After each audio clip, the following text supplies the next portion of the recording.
back this to contentment. In the moment of it, we could have flipped out. We could have said,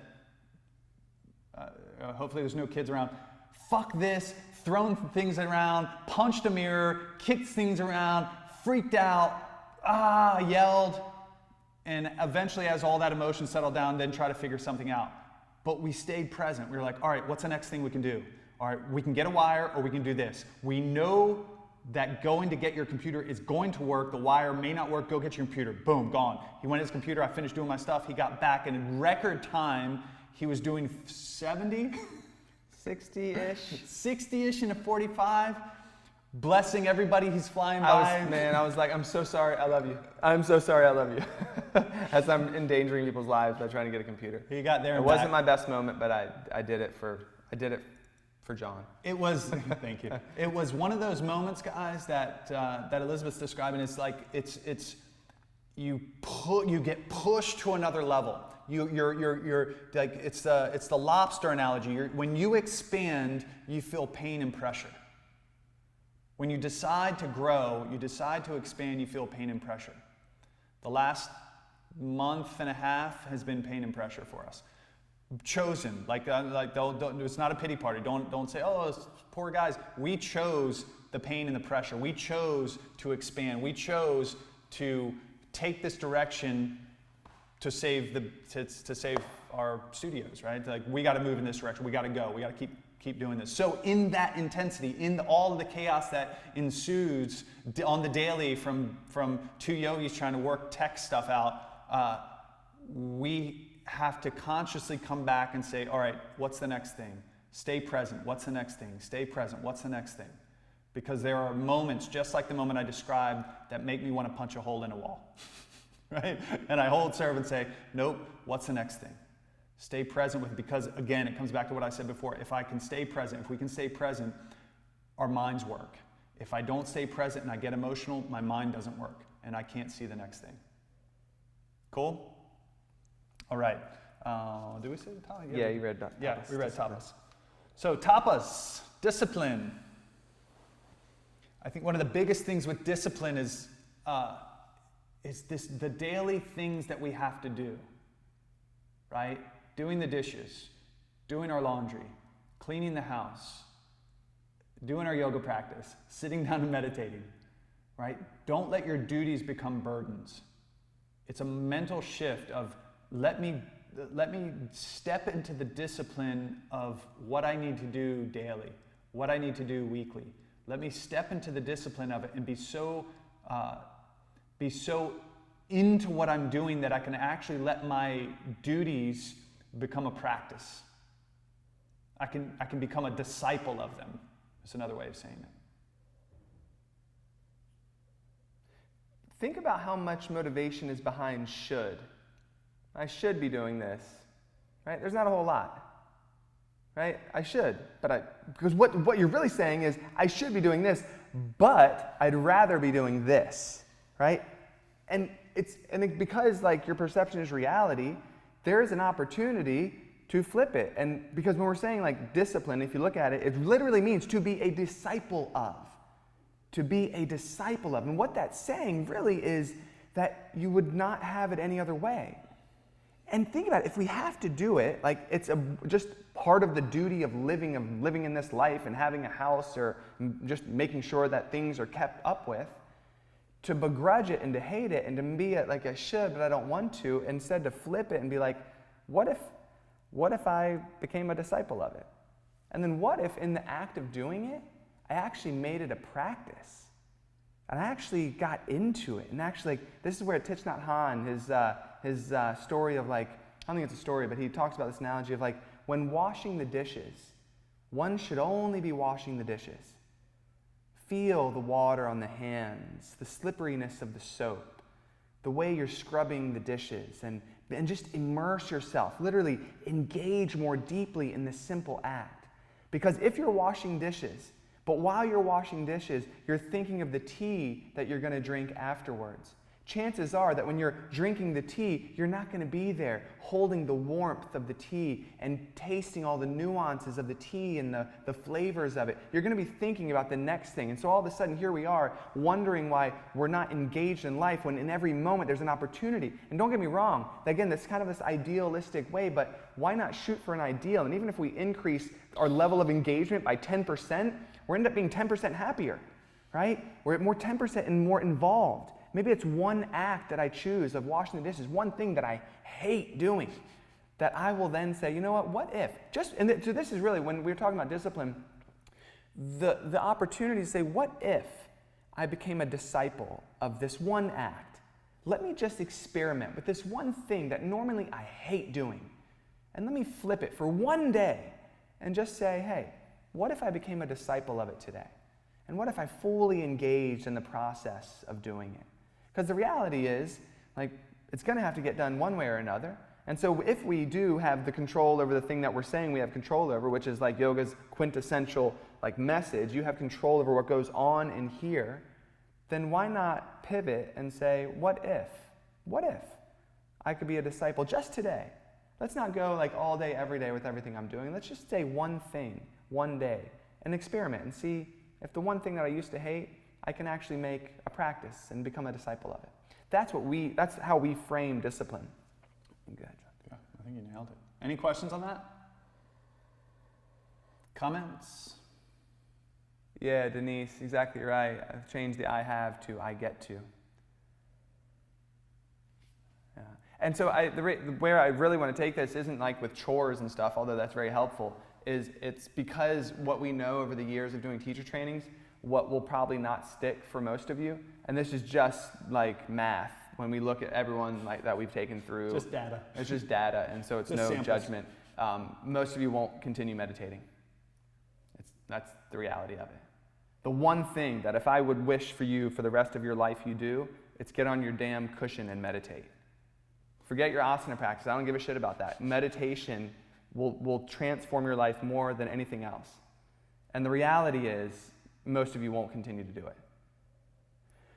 And the sad truth is, it's the one thing that tethers us to something real and that gives us footing and grounding for all of the challenges of life. So what my invitation is to see your meditation practice as being a disciple of sitting still, being a disciple of getting to know your true self, being a disciple of just sitting and getting comfortable in your own skin. Because if you switch it, so literally, that's what I'm saying. I don't give a shit if you do it with any other chore or anything else in your life. If you become a disciple of meditation, it will be the one thing you do that will have the biggest impact on the rest of your life. I need to change my notifications. Love it, Marianne. Yes, you guys are here to prove us wrong. Yeah, please do. Please. That was a challenge, by the way. Totally. Cool. Yeah, continue your practice. All right, let's go to the next one. Swadhyaya. Swadhyaya, it's one of my favorite Sanskrit words. It's self-study or introspection. I'm going to need the next page of this one, Joe, unless it's on the back. Oh, no, I got it. You're good. Yeah, okay, so through spiritual reading, disciples gain communion with the divine power on which their hearts are set. Yoga Sutra. Self-study has two aspects. The first is about awareness. We develop the capacity to understand what behaviors and thoughts feed us or starve us. To be willing to see our habitual patterning and conditioning is the first step in change. That's why it's about awareness. To facilitate our ability to change requires the second aspect, the study of spiritual literature. Reading books that feed our soul, keep us grounded on the spiritual path, and offer us insight into new spiritual terrain. And from Shakti Gawain, we will discover the nature of our particular genius when we stop trying to conform to our own or to other people's models, learn to be ourselves, and allow our natural channel to open. That's Shakti Gawain. So, Swadhyaya, self-study, a lot of that happens in the meditative process, because what we're saying is building awareness. And the first benefit, the number one benefit of meditation is awareness. But it's not just a general awareness, it's awareness of the stories we're telling ourselves and the habits and the patterns that we have in our lives. And then it's also, so this is a pretty simple one because it's becoming self-reflective. Most of us are just reactive. Something happens, we meet it with a reaction, which is a prior program that we have in place, so we just react and we react and we react. And what Swadhyaya is asking us to do is to become reflective on the self, not necessarily like the true self, like that pure witnessing presence within you, but the lowercase s self, like the egoic self, that tends to be reactive, and to just look at it. Literally take this, and this is what's so beautiful about the human mind. As far as we know, we're the only species that has this capability of actually being able to step outside of our own lives and view our lives from the outside, as if we're an observer of ourselves. That aspect of being able to detach and observe ourselves is the foundation of being self-reflective, which is needed to have an awareness of how are we operating in the world? What are the stories that we're telling ourselves? Because the stories is the entry point into understanding who we believe we are. The stories are the entry point into understanding the beliefs that are underlying our identity, our senses of self. The stories are the way we hack in and become self-reflective on what's actually going on in here and in here. That's the way self-awareness, that's the way in Swadhyaya, what it's talking about, that's, in our opinion, is the way that self-reflection happens. You have to get aware of the stories you're telling yourself, because in the stories, you will find your beliefs and you will find what you believe to be true about yourself. That's so important. So then once you have the awareness, let me back up really fast. Is the other thing I want to add to Swadhyaya, so Patanjali, he talked about two aspects of Swadhyaya. One was exactly what Chris described, was that the self-awareness piece of it. The second is studying, he called it spiritual scripture, but it's studying information that allows us to be self-reflective, studying information that lifts us up. It's the untethered soul, right? It's the power of now. It's these books that are powerful in their ability to see a concept and allow it to be a mirror for us in our lives, right? To see a concept, to understand like the Four Agreements or the power of now. When we read that, all of a sudden we get an immediate experience of, how am I living? Holy shit, I've been sleeping. Holy shit, I have never seen life like I'm seeing it now. The Untethered Soul is one of those books, right? Like, oh my, or I don't have it with me, or 7 Spiritual Laws of Success. Oh my God, here is a way of seeing how I'm living, to be reflective and say, okay, there's room to work on myself, right? But because we can't actually work on ourselves until we are able to have that awareness that Chris is describing. Right, to have that reflectiveness, to be able to see our little s self, not our big s self, our little whenever s self. he says that, I'm always like, what do you mean my big ass self? our little s self, right? To be able to see that and how we operate and how we interact with our loved ones, how we relate to our work, how we sleep and take care of ourselves, our self-care and our self-love. Like, that's all invisible to us until we have experiences, until we read scripture, until we read books, literature that allows us to expand, right? Or at least, let me say it this way, allows us to have vision for the potential to expand, if that makes sense. You guys with me? Amy, it's our stories are the entry point into our beliefs, into seeing our beliefs, which are creating our sense of self, our identity. And so in the way we talk about, we do these 4 boxes. It's identity and experience, and then stories, and then beliefs. And if you look at it, you're like, all right, well, so if I have this identity, and I have these experiences, and I have these stories, and I have these beliefs, if I were to ask you right now, hey, tell me your false beliefs. What are your false beliefs? You wouldn't be able to answer, and maybe you just answered, but I'm glad you're muted, because you wouldn't be able to, because if you believe them, they're not false, right? And the thing about beliefs is that they don't have to be true, they just have to be believable. And so, so my point is, I can't look at my belief system to see if it's, if that's, what's real or not. I can't hack in, I can't be self-reflective with my beliefs, because my beliefs are my beliefs, right? And if my beliefs were my identity, have you ever heard the saying, that's just who I am? Yeah? Anyone ever said, that's just who I am, right? Obviously, if that's just who you are, how can you become self-reflective if that's just who I am, right? Experiences, we don't have control over. I can't control most of what's going on in my life, right? I do have some control. So my point is the entry point into being self-reflective can't be experiences because we don't have enough control. Can't be beliefs. There it is. I think it might be flipped though. Is it? It's probably flipped. Is that reverse? Is this identity? It's good. Is it good? Okay, sweet. So here's I can't become self-reflective and gain insight into this. I just punched myself in the face. Insight into this through experiences because I don't have enough control over them, right? And typically, because of this, I'm just reacting. I'm angry, I'm freaked out, I'm happy, I'm chasing the positive, I'm running away from the negative, or I'm just ignoring the neutral. Beliefs obviously don't work because you believe what you believe. And how do you hack into that? You can't. That's just what I believe. I'm unlucky in love. How would everyone ever believe, make you believe otherwise?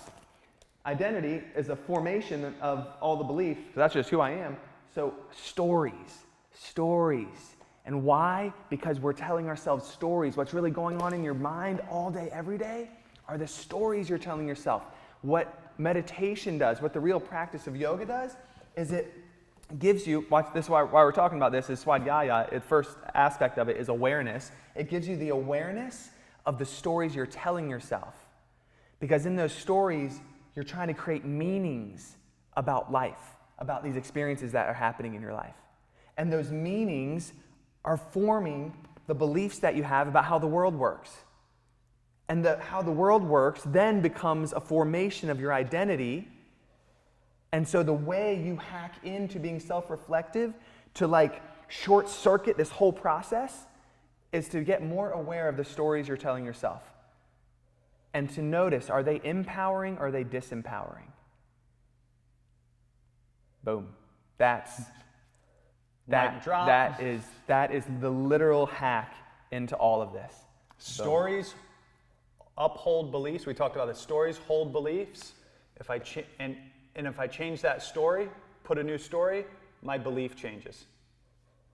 That's the only access point. We can't change our beliefs because we don't realize that they're false. We can't change our identity because that's just who I am. Who I am. We can't change our experiences because experiences happen.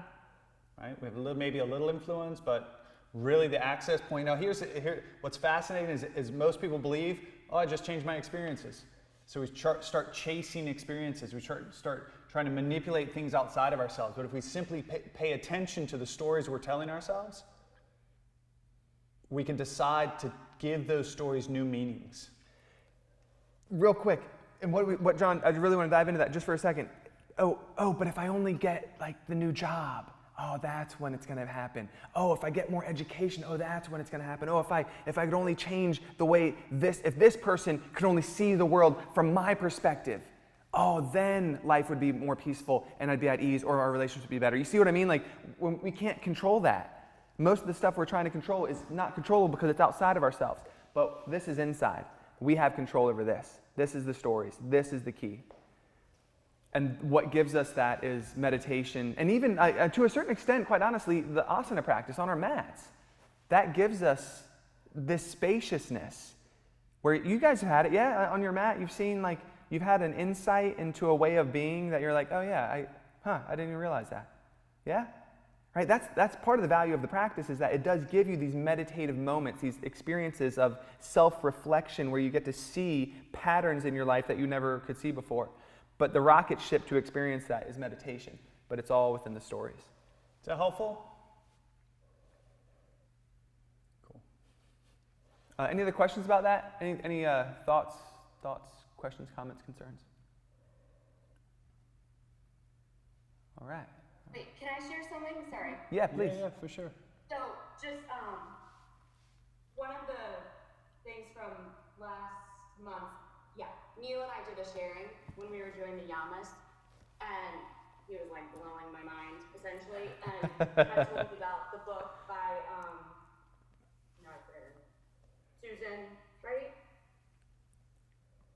Hold on. Deborah Adele. Oh, Deborah Adele. Thank you. So, anyways, and he left it for me at the studio with a really sweet note. So I've been reading it, and I just wanted to share this because it resonated with me. Like, one thing that I've been struggling with is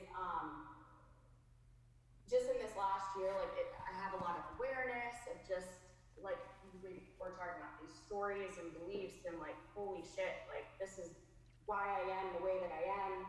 And what you were talking about, Chris, is like we're always so caught up in just like wanting to like control it and change it.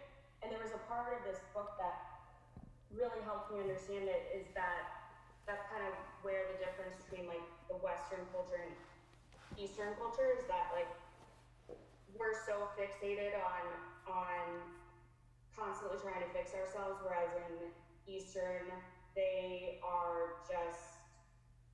just understand it and just like step back and become the witness to it all. And one of the things that stood out to me was basically like in this niyama to just watch ourselves act and respond. And instead of, because what I've been struggling with is like, I'm recognizing these things about myself, and then I'm immediately thinking like, okay, so how do I switch it? Like, how do I fix it? Like, I want to fix it. Like, I want to change who I am, versus just like kind of staying in that moment and being with it and just recognizing. And eventually I think when you do that enough, that's like when the actual healing or like rewiring happens, which it goes on a little bit later on to like talk about, is when you sit back and witness it, you just watch the ego rather than identify with it. And then that, like with the ability to watch it, is when true healing comes into your life, like your life. And that to me, I kind of just was like, oh, okay, so I don't have to do anything. And not that I can like walk around and be like an asshole to people and be like, oh, that's just who I am. But for me, like that's just like, honestly, for 11 months, I've been like beating myself up in my head of just like, I have this awareness, and then I am like, but how do I fix it? Like, how do I fix myself now? Yeah. And now, like I said, 11 months later, I'm realizing, just be aware of it and recognize that, you know, that's the ego. It's not necessarily me just kind of like stepping back and being a witness, I guess, to my own life. Yeah, because just think about it just for a second.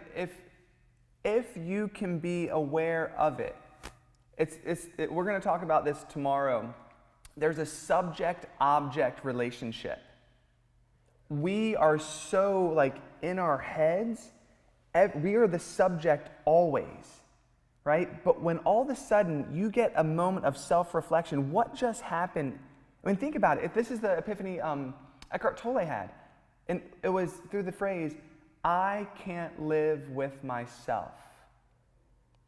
And he realized in that one phrase, literally, it was on the point of like depression, like way depressed, and on the point of suicide. I can't live with myself. And his question was, well, wait, it seems like there's two of me. What happens in what you're talking about, Amy, in being self-reflective is the moment you look and you're able to detach and just witness it, who's witnessing it?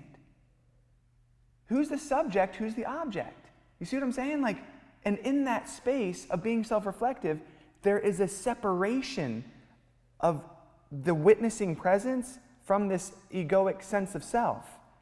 And why she's saying, and just witness it, because the power is in witnessing it, is because if you do that long enough, what's going to happen is you're like, wait, that's not me. That's not me. That was just a sense of self. that I've been living with. No, that's not me. It's just a sense of self. Oh, we just have these Just like a pattern of consciousness. just patterns of consciousness. It's, I'm the hero. We have it. You guys, you tell stories enough. Like you're the hero sometimes, all the time for me, right? And sometimes you're the villain, right? And sometimes like what story are you going to play out in your head? But the point is, when you're self-reflective, all of a sudden you get to separate who you are from an identity of who you think you are. And then the point is, it has less power over you. And that's the real key. And I'm reading like so many books at the same time, then I'm like, okay, is that the roommate? Is that the ego? Is that the like all these things, like half joking. But I think for me that I finally got like a light bulb moment like within the last month of just because what I was doing is I would have the awareness and then quickly revert to and go down this spiral, just like we talked about with meditation of, okay, but how do I fix it? And like getting so caught up in like the just thoughts that can frickin' drive you crazy. And then I sat back one day and I was just like, just be aware of it, and that's all you do. And then, like you said, like that separation happens, and eventually. You literally you come home. Every time you're aware of it, you're literally returning home. Yeah. Returning home to that true sense of self. Here's a cool quote: "If it can be taken away from you, it's not you." If it can be taken away from you, it's not you. So all these things that feel like it's us, it's me, I'm a teacher. There's a very real opportunity that we have right now where me being a teacher in a studio format may die. It's real. Who am I if it could be literally it could be taken away from me? So that's not me. Oh, that's just a sense of self. I'm a husband. Well, I could get divorced. Am I still a husband? No. Okay, that's not me. I feel like I'm super attached and I identify with my car. Someone could crash it. That's not me, right? Things that are outside of ourselves, it's very easy to get this. We don't get lost in that stuff. We identify with it, and so when it's taken away from us, we suffer. But like what gets really hard is these senses of self, these roles that we play, these identities that we feel is so us. Past pains, right? That we hold on to because it's us. For me, who would I be if I didn't hate my dad? Who am I if I don't hate my dad? Was a real hurdle that I had to jump over. But it could be taken away from me, right? I could not hate my dad. That means that's not who I am. It's like you keep asking that question, if it can be taken away from me, it's not who I am. Okay, can this be taken away from me? Yeah, that's not me. And what you get to is basically 99.9% of the shit that you think you are not. And it's liberating because then you're like, oh, well then who am I really? And then meditate on that and you'll figure it out. Thank you guys, and also shout out to Neil for the book. Yeah. Thank you, Neil. Charmaine, do you want me to, did you ask the question, do you want me to give an example of this process? It's really fascinating. So just today, Mindy, she's one of our teachers. She's awesome. She's like a light in this world. She just posted in the Yaks Yoga Lab, she had an epiphany. About a pattern that she's dealt with her whole life. And she referenced this, and it was, she's had, she's been posting about it, so she would not mind if I express this to you all. She's been dealing with on again, off again eating disorders for most of her life.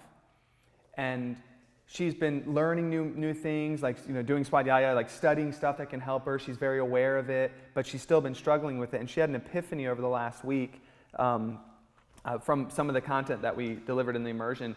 And what she realized was the story that was embedded in her eating disorder was, and this story formed immediately into a belief, was that I don't deserve to feel good. I don't deserve to feel good. And because that was the story she was telling herself, and then that's how life is, like I'm one of those unlucky ones that won't ever feel good, that's a belief system, and that became her identity. What happened was she would have these experiences of binge eating and purging, or like not eating at all. She said she's kind of been on the whole range of what eating disorders are about.